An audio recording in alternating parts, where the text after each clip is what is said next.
In the last episode, we asked the question, what does it mean to be the most elite kind of rich kid? And our answer was clear: Franklin D. Roosevelt. Why? Because of his uncle, Teddy Roosevelt. At that point, half of America might as well have been the Roosevelt family as private estate. The entire nation revolved around their family. From top-minus level institutions to the common people, either you were their former employee or you owed them a favor. So when a rich kid like that says, "I want to enter politics," what happens next? Well, I think we all know the answer. His political career was just smooth sailing. It was like being launched by a space rocket. As young Franklin grew up, he had to make a tough decision. Which political party would he join? Should he go with the Republican Party, basically the family business? Or should he take the unexpected route and join the Democrats, whom he had little prior connection with? Naturally, both parties pulled out all the stops to woo this golden boy into their camp. In the end, Roosevelt chose the Democrats. Why?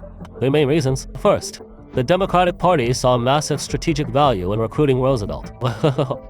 Think about it, someone like him was basically destined to become a mayor, governor, or something even higher, just by virtue of birth. Getting him on their team was like flipping an entire Republican-controlled state. Worth the price? Absolutely. So they made him a generous offer. As young Franklin grew up, he had to make a tough decision. Which political party would he join? Should he go with the Republican Party, basically the family business? Or should he take the unexpected route and join the Democrats, whom he had little prior connection with? Naturally, both parties pulled out all the stops to woo this golden boy into their camp. In the end, Roosevelt chose the Democrats. Why? Three main reasons. First, the Democratic Party saw massive strategic value in recruiting Roosevelt. Think about it, someone like him was basically destined to become a mayor, governor, or something even higher, just by virtue of birth. Getting him on their team was like flipping an entire Republican-controlled state. Worth the price? Absolutely. So they made him a generous offer. We've talked about this before in our Trump series. Becoming a senator is a must if you want to run for president in the U. But here's the thing. Becoming a senator has nothing to do with merit for most people. There are really only two ways to get in. Sex or bloodlines. And Roosevelt. That was 100% bloodline privilege. Here's why this is such a big deal. The Democrats hadn't won a single Senate seat in New York since 1884. Roosevelt didn't just win a seat. To flip the whole political map, even the Republicans didn't resist him. Why? Because all the top figures in the GOP were either former underlings of Uncle Teddy or beholden to the family in some way. If anyone dared block young Franklin, they'd be risking their careers or worse. To put it in simple terms, the Republicans handed New York over to the Democrats, just to keep the Roosevelt family happy. That's how powerful they were. Thanks to this victory, Roosevelt quickly rose as a rising star within the Democratic Party. Then, on October 5, 1912, he was re-elected to the same Senate position. But on March 17, 1913, he suddenly resigned. Now most people would hang on to such a powerful post. But Roosevelt, he quit just like that. He immediately secured a new job, Assistant Secretary of the Navy. This job was a lot more interesting. Let's talk about how he got it. In 1913, Woodrow Wilson, a Democrat, was elected president. Wilson had no powerful family, no real political capital, but his rise was, ironically, thanks to Roosevelt's son. Remember, Uncle Teddy had created a third party, the Progressive Party, which split the Republican vote and handed the Democrats a rare opportunity. So when Wilson became president, it was time to repay some favors. And who was the brightest rising star in the Democratic Party at the time? You guessed it, Franklin D. Roosevelt. So Wilson handed him a key position, Assistant Secretary of the Navy, the exact same job Uncle Teddy once held. Back in the day, Uncle Teddy led the Navy to victory in the Spanish-American War, helping the U.S. gain control of the Philippines, Guam, Hawaii, and other colonies in the Pacific. That victory cemented the Roosevelt family's legacy within the U. Putting young Roosevelt in the same office? It was more than just a family tradition, it was a signal of full support from the White House. And the repayment didn't stop there. Even though Roosevelt was technically just an assistant secretary, President Wilson handed him control over the entire naval defense budget, including equipment upgrades and modernization. This was an insanely lucrative position, even if the Roosevelt family wasn't interested in corruption, and let's assume they weren't. Everyone still had to come kiss the ring.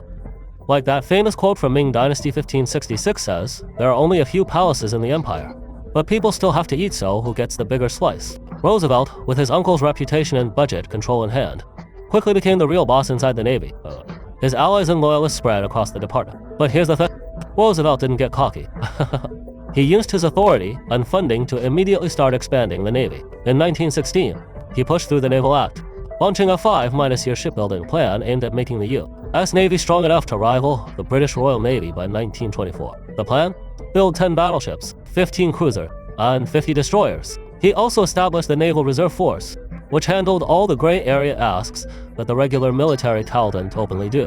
One of the most controversial, the relocation for the Panama Canal. Let me explain. Back when Uncle Teddy secured dominance over South America, he envisioned building a canal through Panama. But the proposed route ran straight through towns and villages inhabited by local indigenous communities. He didn't get the chance to handle it, he left office. So when young Roosevelt took office at the Navy, this project was back on the table. He got it done. Through the Naval Reserve, between 1913 and 1916, the U.S. Navy relocated entire settlements to clear the way. What actually happened during those years?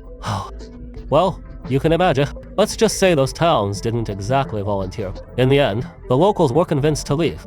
The Panama Canal was completed, and routes were massively shortened. It used to take ships 3 months to travel around South America. Now, thanks to the canal, the Atlantic and Pacific fleets could reinforce each other in days. Strategic, okay? A huge win for America. Humanly, not so much, even today. The U.S. National Archives still hold a letter from 1914, written by victims of the forced relocation. The letter is unsigned but haunting, detailing the pain and trauma experienced by the indigenous people of the Canal Zone. A true letter written in blood and tears. But Roosevelt's actions didn't just bring economic benefits. They changed America's military geography forever. In 1915, Roosevelt took things even further.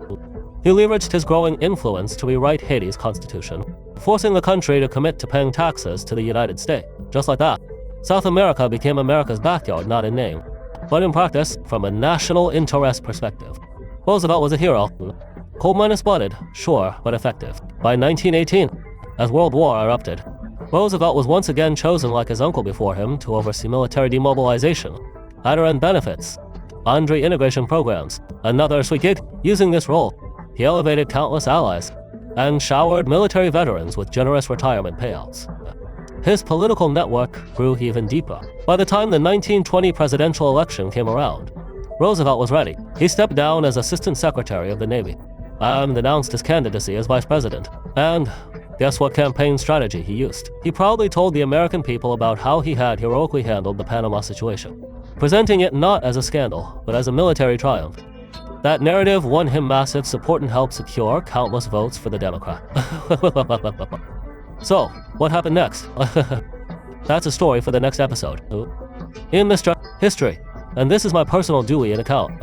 If you're enjoying the series, hit that follow button so you won't miss the next chapter when it drops. Thanks for watching. See you next time.